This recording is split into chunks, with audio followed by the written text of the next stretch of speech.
नमस्कार, मैं हूं धनंजय कुशवाहा और आज का जो टॉपिक रहेगा, जैसे कि दिखाई दे रहा है, चिन्ह परिपाटी। ठीक है, ये क्लास 10th का फिजिक्स का जो सीरीज चल रहा है उसका थर्ड पार्ट है, जिसमें मैं पहले ही 2 पार्ट में कुछ डेफिनेशन और कुछ प्रॉब्लम जो है बता चुका हूँ।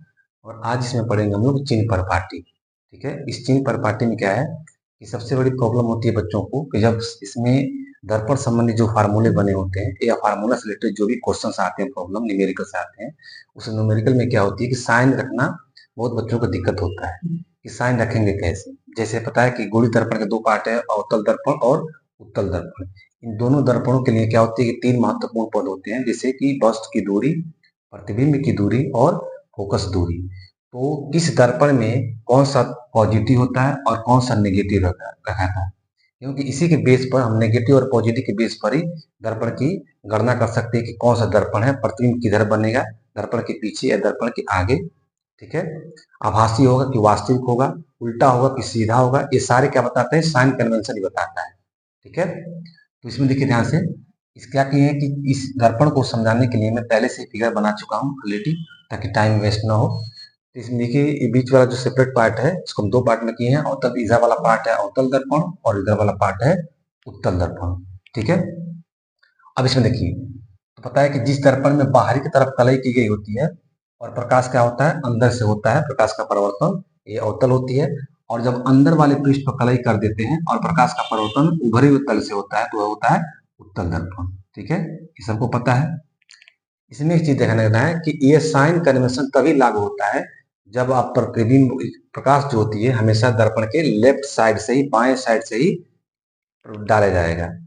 यानी जब भी अगर दर्पण को अगर लेफ्ट साइड से भी डालेंगे दर्पण में प्रकाश और राइट साइड भी डालेंगे तो किसी एक दर्पण की ही साइन कन्वेंशन हो पाता है, मतलब दोनों दर्पण में से किसी एक दर्पण की व्याख्या कर पाएंगे आप।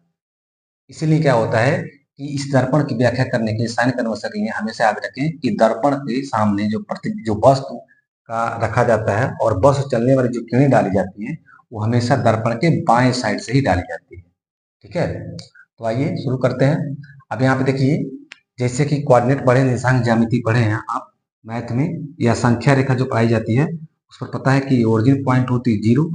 ओरिजिन पॉइंट से लेफ्ट वाले जितने वैल्यू रखे जाते हैं आप क्या रखते हैं, इसमें नेगेटिव वैल्यू रखते हैं, सभी नेगेटिव रखते हैं। उसी तरह से जब नीचे जाते हैं तो इसको भी क्या रखते हैं, नेगेटिव रखा जाता है। और जब इसी 0 से हम क्या होते हैं कि राइट साइड बढ़ते हैं तो क्या होता है, पॉजिटिव मान रखा जाता है। और जब ऊपर भी जाते हैं तो क्या होता है, पॉजिटिव मान रखा जाता है। पता कि x है, इसका अपोजिट वाला क्या हो जाएगा, x डैश। ऊपर होता है y अक्ष वाला, जिसका अपोजिट क्या होगी, y डैश। तो सेम इसी प्रोसेस पे क्या करना है, ये साइन कन्वर्शन हमको ज्ञात करना है। ठीक है, अब ध्यान रखें ये दर्पण है, इस दर्पण को कल्पना कीजिए कि दर्पण सीधा कर दिया जाए। जैसे दर्पण क्या है, वक्र है, तो कल्पना कीजिए दर्पण क्या है, ये सीधा कर दिया गया है। एक सीधा है और इसका ये मुख्य अक्ष है, तो मुख्य अक्ष का मतलब एक्स अक्ष हुआ, और दर्पण को अगर सीधा हम कर देंगे तो क्या होगा, वाई अक्ष होगा। ठीक है, यहाँ पे क्या होगा, ये वाई अक्ष हो जाएगा। ठीक है, अब ध्यान रखें कि जब भी मान लीजिए सामने दर्पण के अवतल दर्पण में, अवतल दर्पण के सामने क्या है, कोई वस्तु रखी गई है, कोई वस्तु रखी गई है, तो वस्तु से चलने वाली प्रकाश किरणें, ध्यान रखिए, इस दर्पण के बाएं साइड रखे हैं आप, दर्पण के बाएं साइड वस्तु को रखे हैं। इसलिए बाएं साइड क्या बनती है, यहाँ पे देखिए बाएं साइड क्या होती है, नेगेटिव होती है। इसलिए जो वस्तु की दूरी होगा, दर्पण से जो वस्तु की दूरी रखी जाएगी वह नेगेटिव रखा जाएगा। ठीक है, अब देखिए अगर चलने वाली प्रकाश किरणें क्या होती है कि दर्पण से परावर्तन के पश्चात ऐसे घूमती हैं, पता है, मुख्य से समांतर चलने वाली प्रकाश किरणें दर्पण से परावर्तन के पश्चात क्या होती है, फोकस रिंग से गुजरती हैं। और दूसरी किरणें अगर गुजरेंगी वक्रता केंद्र से तो परावर्तन के पश्चात क्या होती है कि जो वस्तु की प्रतिबिंब बनता है वह मुख्य अक्ष पर, यहाँ दिखाई दे रहा है जैसे कि यह दर्पण, दर्पण के ही लेफ्ट साइड बनता है, दर्पण के सामने ही बनता है, लेफ्ट साइड बनता है। तो पता है कि जब प्रकाश किरणें जा रही हैं और टकरा कर वापस इसी साइड आ रही हैं, इसलिए जो प्रतिबिंब की दूरी होगा वो भी क्या होगा, नेगेटिव होगा। और फोकस भी पता है कि टकरा कर इधर ही आ रहा है, तो फोकस भी क्या होता है, नेगेटिव होता है। तो मतलब इसमें क्या हम देखेंगे, देखिए ध्यान से, तो यहाँ पे होती है वस्तु की दूरी, क्या लेंगे, जो वस्तु की दूरी होती है, पता हम दिखाते हैं किसे, यू से, वस्तु की दूरी दिखाते हैं यू से। तो क्या है इसमें लेना है हमको, क्या लेना है, क्योंकि दर्पण क्या रख रहे हैं, दर्पण के बाएं साइड रख रहे हैं, इसी में लेंगे हम नेगेटिव, नेगेटिव लेंगे। उसी तरह से जो प्रतिबिंब की दूरी होगा, क्या होगा, जो प्रतिबिंब की दूरी होगी, इसे दिखाते हैं, भी से प्रजन करते हैं, ये भी क्या रखेंगे, माइनस यानी नेगेटिव रखा जाता है, क्योंकि प्रतिबिंब जो है परावर्तन के पश्चात लेफ्ट साइड इस वस्तु का प्रतिबिंब बनता है, इसलिए लेफ्ट साइड होने की वजह से क्या होते हैं, इसकी नेगेटिव लेंगे। उसी तरह से जो फोकस दूरी होती है,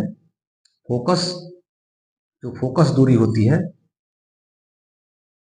तो फोकस भी क्या होता है कि परावर्तन के पश्चात लेफ्ट साइड ही आ जाता है, वापस आ जाता है उल्टा, इसलिए फोकस दूरी भी क्या होती है, इसे दिखाते हैं एफ से, ये भी क्या होता है, नेगेटिव होता है।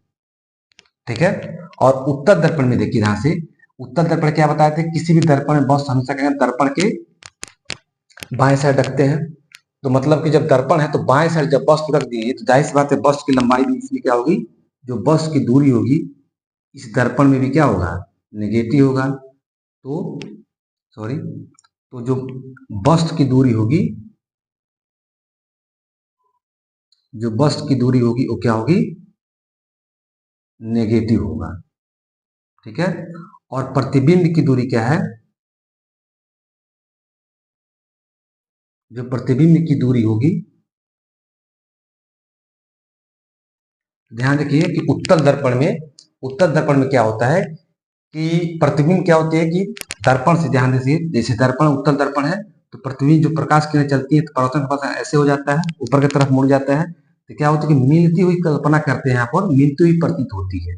तो जब मिलती हुई प्रतीत होती है तो मान लीजिए ये दर्पण है, इसको अगर सीधा हम कर देते एक तरफ से अक्ष बन गया, अब अक्ष कहाँ पे होगा, दाएं साइड हो गया, ये जो प्रकाश किरणें इस अक्ष क्या हो गया, बाएं साइड हो गया, देखिए साइन दिखाए भी हैं, जब बाएं साइड हो जाता है तो क्या लेते हैं, पॉजिटिव। और चूंकि प्रकाश किरणें जब बाएं साइड होते हुए प्रतीत हो रही है जाते हुए, तो बस जाहिर सी बात कि बस का इमेज कहाँ बनेगा, प्रतिबिंब बाएं साइड ही बनेगा, इसलिए जो प्रतिबिंब की दूरी लिया जाता है किसमें लिया जाता है, पॉजिटिव में। तो यहाँ पे होती है भी, तो होता है यहाँ पे पॉजिटिव।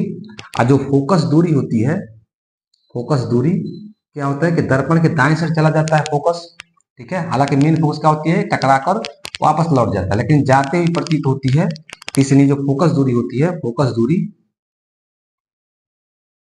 वो क्या लेंगे, पॉजिटिव लिया जाता है। इसमें क्वेश्चंस आते हैं बोर्ड में, बहुत सारे क्वेश्चन पूछे जाते हैं कि किस दर्पण की फोकस दूरी धनात्मक होता है, या किस दर्पण की फोकस दूरी ऋणात्मक होता है, किस दर्पण की प्रतिबिंब जो होती है वह धनात्मक बनता है और किस दर्पण की प्रतिबिंब क्या होती है, ऋणात्मक होता है। तो याद रखें, चाहे अवतल दर्पण हो और चाहे अवतल लेंस हो, ध्यान से सुने, अवतल दर्पण हो या अवतल लेंस हो, इन दोनों के लिए ये तीनों के तीनों पार्ट क्या होते हैं, नेगेटिव होते हैं। सबसे अच्छी चीज है जल्द से याद हो जाए, क्योंकि तीनों तीनों नेगेटिव होते हैं। अवतल के लिए बस की दूरी भी नेगेटिव होता है, प्रतिबिंब की दूरी भी नेगेटिव होता है, फोकस दूरी भी नेगेटिव होता है। जबकि अवतल दर्पण हो या उत्तल लेंस हो, उत्तल दर्पण हो या उत्तल लेंस हो, तो ऐसे कंडीशन में क्या होती है, इस कंडीशन में केवल बस्ट की दूरी क्या होती है, नेगेटिव होता है, क्योंकि आप दर्पण के कहाँ पर रखते हैं, बाएं साइड रखे जाते हैं, इसलिए केवल बस्ट की दूरी नेगेटिव होगा, और बाकी प्रतिबिंब की दूरी और फोकस दूरी क्या होंगे, ये दोनों को दोनों क्या होंगे, पॉजिटिव होता है। ध्यान रखिए ये कंडीशन सेम लेंस के भी लिए लागू होता है जो दर्पण के लिए।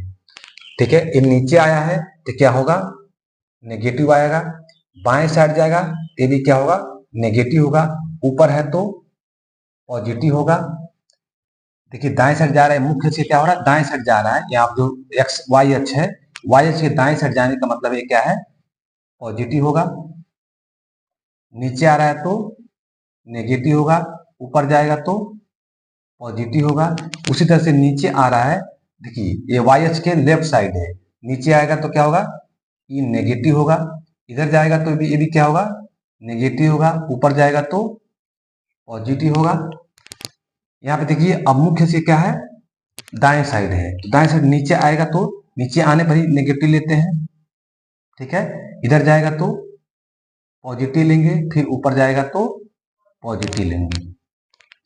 यह है उत्तल दर्पण और अवतल दर्पण के लिए साइन कन्वेंशन, ये आपको याद होना चाहिए। अगर ये दोनों पार्ट याद रहेंगे तो इससे काफी क्वेश्चन बन जाते हैं एग्जाम में। इसको स्क्रीनशॉट ले लीजिए या नोट कर लीजिए। रेखीय आवर्धन दर्पण में पता है कि दोनों दर्पण में भी होता है और लेंस में भी होता है। तो रेखीय का मतलब कि रेखी में एक समान रेखांश बढ़ाया जाए किसी भी एक अक्ष पर, या तो वाई अक्ष या तो एक्स अक्ष। और आवर्धन का मतलब होती है कि दर्पण को प्रतिबिंब बढ़ाने की क्षमता, मतलब दर्पण द्वारा प्रतिबिंब को बड़ा करके दिखाना या छोटा करके दिखाना, इसी को हम बोलते हैं आवर्धन। तो इसको रेखीय आवर्धन कहें या रेखीय आवर्धन क्षमता कहें, मतलब उस दर्पण की कितनी क्षमता है ताकि इस वस्तु के प्रतिबिंब को बड़ा करके दिखाएं या छोटा करके दिखाएं। ठीक है, तो इसका परिभाषा दिखते हैं। तो जो परिभाषा होती है इसकी रेखीय आवर्धन का, वो कहते हैं कि प्रतिबिंब, पता है कि दर्पण में क्या होती है कि प्रतिबिंब की दूरी तथा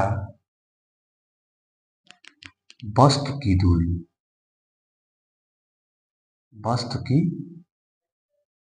दूरी के क्या होता है, दूरी के अनुपात को क्या होता है, अनुपात को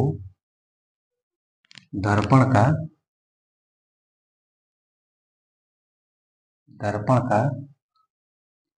रेखीय आवर्धन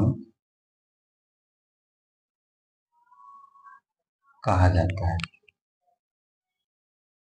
कहा जाता है, ठीक है।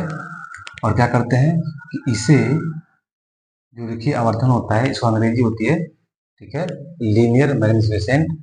इसी में क्या कहते हैं कि इसे स्मॉल m से क्या करते हैं, प्रदर्शित करते हैं। ठीक है, स्मॉल m से क्या करते हैं, प्रदर्शित करते हैं। ठीक है, अब ध्यान से देखें इसका डिफिनेशन क्या है कि अगर पूछेगा रेखीय आवर्धन क्या होती है, तो दर्पण जो होती है, दर्पण पता है कि प्रतिबिंब बनता है और दर्पण से वस्तु की दूरी भी रखी जाती है। तो प्रतिबिंब की दूरी तथा वस्तु की दूरी के अनुपात को दर्पण का रेखीय आवर्धन कहा जाता है। इसे क्या करते हैं, m से प्रेजेंट करते हैं। तो जो m बराबर होती है, m बराबर ये क्या होती है कि माइनस v यानी प्रतिबिंब की दूरी बटे वस्तु की दूरी के अनुपात को क्या कहते हैं, रेखीय आवर्धन कहा जाता है। अगर इस सूत्र आपको याद है तो बता सकते हैं कि दर्पण का प्रतिबिंब की दूरी और वस्तु की दूरी के अनुपात को रेखीय आवर्धन कहा जाता है। एक और डिफिनेशन होती है, ठीक है, कि रेखीय आवर्धन क्या होती है। तो हम कह सकते हैं कि वस्तु की प्रतिबिंब की ऊंचाई क्या होती है, प्रतिबिंब की ऊंचाई और वस्तु की ऊंचाई के अनुपात को क्या बोलते हैं, रेखीय आवर्धन कहा जाता है। मतलब कि दर्पण द्वारा जितने प्रतिबिंब बनेगा उस प्रतिबिंब की ऊंचाई कितनी है और वस्तु की ऊंचाई कितनी है, तो उसका फॉर्मूला होता है कि प्रतिबिंब यानी हाइट ऑफ इमेज यानी प्रतिबिंब की ऊंचाई बटे हाइट ऑफ ऑब्जेक्ट यानी वस्तु की ऊंचाई की जो अनुपात होती है उसको हम बोलेंगे रेखीय आवर्धन क्षमता या रेखीय आवर्धन। ठीक है, पता है कि दोनों की जो वैल्यू होती है एम के वैल्यू सेम है, इसलिए इनको लिख सकते हैं, इसको हम लिख सकते हैं ऐसे कि हाइट ऑफ इमेज बटे हाइट ऑफ ऑब्जेक्ट बराबर माइनस भी बटे यू।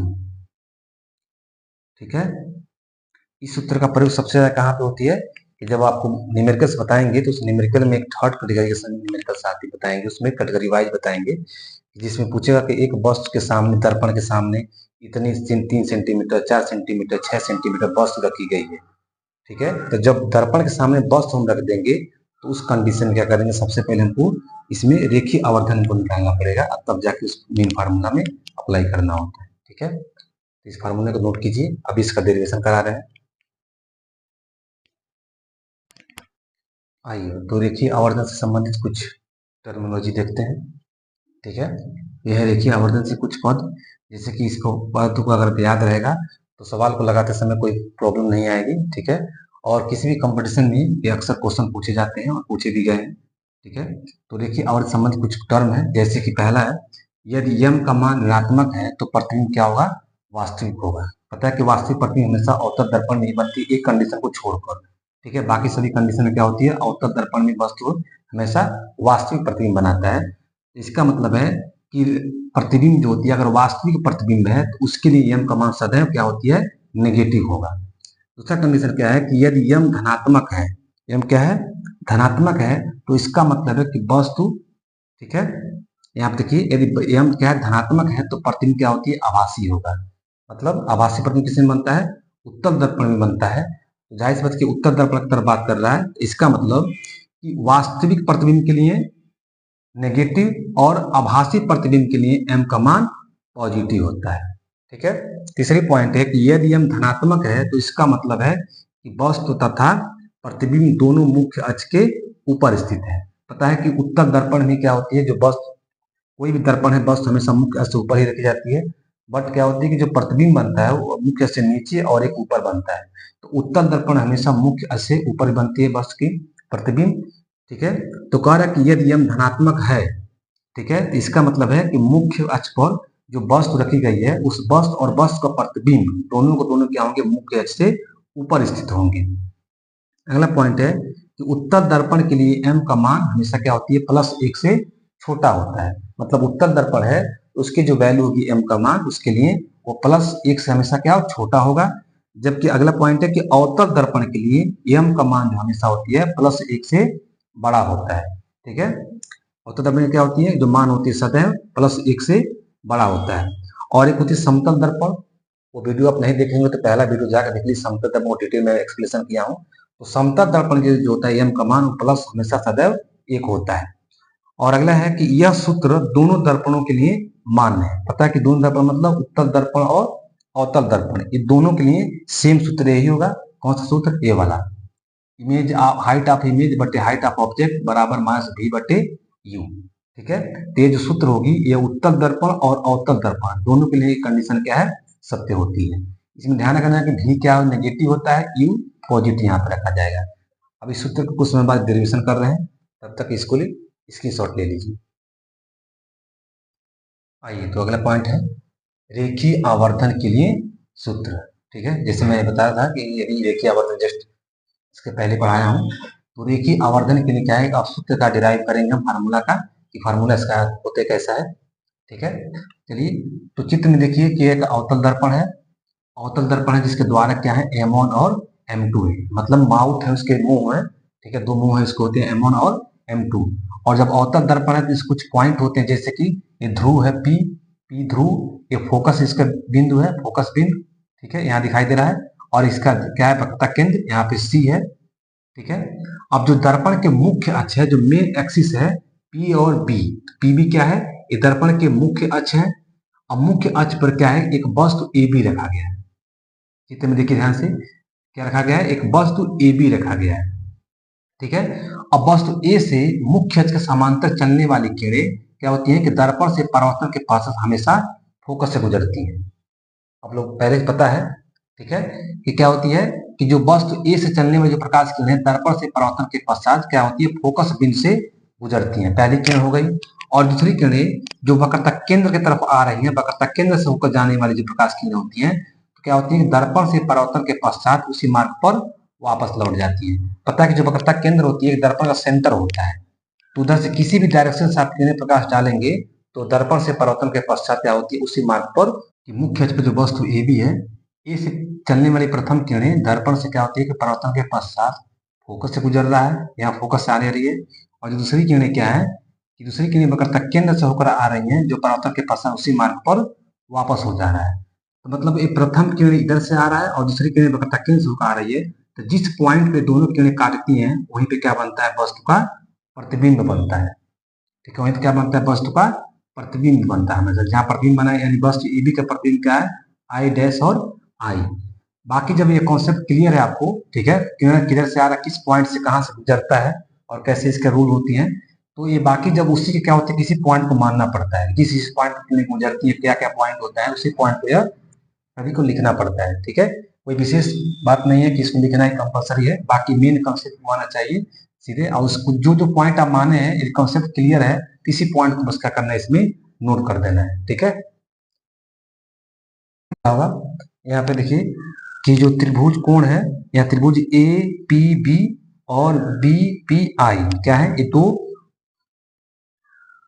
त्रिभुज में जिसमें दोनों क्या है आपतन कोण परावर्तन कोण के बराबर होते हैं, क्योंकि ए जो है यहाँ पर पी आपतन कोण बना रहा है और बी पी जो आई है ए आई यहाँ पर क्या बना रहा है, परावर्तन कोण बना रहा है। ठीक है, तो दोनों क्या होंगे ध्यान दीजिए, जब परावर्तन कोण है इसके मतलब कि जो पी बी ए यहाँ पे देखिए एक त्रिभुज हो गया, क्योंकि इसके लिए आधार है, ये लंब है और ये क्या है, कोण है। और दूसरी क्या है कि जो दूसरी त्रिभुज है वो पी आई डैश और आई, इसमें देखिए ये आधार है, ये लंब है और ये क्या है, कोण है। तो दो त्रिभुज हैं, तो क्या होती है कि त्रिभुज के समरूपता के आधार पर क्या होती है कि एक त्रिभुज का आधार बटे दूसरे त्रिभुज का आधार, फिर एक त्रिभुज का लंब बटे दूसरे त्रिभुज का लंब। ठीक है, क्या करेंगे अब इसका लंब देखेंगे ध्यान से, तो हो जाएगा आई डैश आई, यानी इस त्रिभुज का लंब बटे बड़े त्रिभुज का लंब मतलब ए बी बराबर क्या होगा, इसका आधार अर्थात पी आई डैश बटे बड़े त्रिभुज का आधार क्या है, पी बी है, तो लेंगे यहाँ पर पी बी। ठीक है, अब चित्र से ध्यान देखिए, चित्र से चिन्ह परिपाटी के हिसाब से क्या होती है कि जो वस्तु है ए बी ये मुख्य अक्ष के ऊपर रखा गया है, मतलब कि जो वस्तु ए बी है क्या है, वस्तु के मुख्य अक्ष के ऊपर रखा गया है, तो इसको लेंगे प्लस y1। ठीक है, और जो वस्तु का प्रतिबिंब है, प्रतिबिंब जो आई है और आई डैश और आई बन रहा है, यह मुख्य अक्ष से नीचे बन रहा है, मुख्य अक्ष से नीचे बन रहा है, उल्टा बन रहा है, तो उल्टा का मतलब वास्तविक बनेगा, इसमें जो लेंगे इसका प्लस क्या लेंगे, सॉरी माइनस होगा, क्योंकि वास्तविक बनता है तो y2 आएगा, माइनस में लेंगे हम। ठीक है, और यहाँ देखिए जो वस्तु का प्रतिबिंब जो यहाँ बन रहा है, तो प्रतिबिंब और जो ध्रुव है इसके बीच की दूरी को बोलते हैं प्रतिबिंब की दूरी। क्या बोलते हैं, जहाँ प्रतिबिंब बनती है वहां से और ध्रुव के बीच की दूरी को बोलते हैं प्रतिबिंब की दूरी, अर्थात जो पी आई है, जो पी आई डैश है वो क्या है, प्रतिबिंब की दूरी अर्थात भी। तो चूंकि वास्तविक है अवतल दर्पण से क्या होती है माइनस, और यहाँ पे जो P और B है पता है कि जहाँ वस्तु रखी जाती है और ध्रुव, तो रखे गए वस्तु की और ध्रुव के बीच की दूरी होती है उसको कहते हैं वस्तु की दूरी, अर्थात जो PB है वो क्या है, वस्तु की दूरी। ठीक है, अब इन मानों को क्या करेंगे, इसके मान इक्वेशन 1 है, इक्वेशन 1 में क्या करेंगे पुट करेंगे। ठीक है, इन सभी मानों क्या करेंगे समीकरण नंबर 1 में हम पुट करें, तो आई डैश आई का मान देखिए ध्यान से क्या है, माइनस y2 है, अर्थात प्रतिबिंब की ऊंचाई है। ठीक है, और बटे क्या है यहाँ देखिए ए बी क्या है, वस्तु की ऊंचाई है, तो प्लस y1 बराबर यहाँ पे क्या है पी आई डैश अर्थात प्रतिबिंब की दूरी है, तो माइनस भी, और माइनस कितना हो जाएगा यू, वस्तु की है। यहाँ पे ध्यान सुनिए, ये माइनस माइनस कट गया, इनको अनुपात को इसी को हम बोलते हैं प्रतिबिंब की ऊंचाई बटे वस्तु की ऊंचाई, इसको हम बोलते हैं रेखीय आवर्धन क्षमता या रेखीय आवर्धन। तो क्या होता है यहाँ हो जाएगा v बटे u, क्योंकि इसमें माइनस बच रहा था तो माइनस करेंगे उधर भेजेंगे तो यहाँ हो जाएगा माइनस। तो ये आपका आ गया दर्पण के लिए रेखीय आवर्धन का सूत्र। ठीक है, जब फिगर जहां पे पॉइंट समझ नहीं आएगी क्वेश्चन क्या कीजिए उस पॉइंट को जूम करके देख लीजिएगा। ठीक है, जो वीडियो क्वालिटी है, वीडियो क्वालिटी के कई लोग बच्चे कह रहे हैं कि वीडियो में साफ नहीं दिखाई दे रहा है, तो वीडियो क्वालिटी क्या कीजिए आप 360p पर ठीक है करके देखिए, सभी पॉइंट अच्छे दिखाई देंगे, या वीडियो को जूम करके देखिएगा। ठीक है, पॉइंट आपको स्पष्ट दिखाई देंगे। अगर जिस पॉइंट को समझ नहीं आएगी उस पॉइंट क्या कीजिए बार बार वीडियो को रिवाइज करके देख लीजिएगा।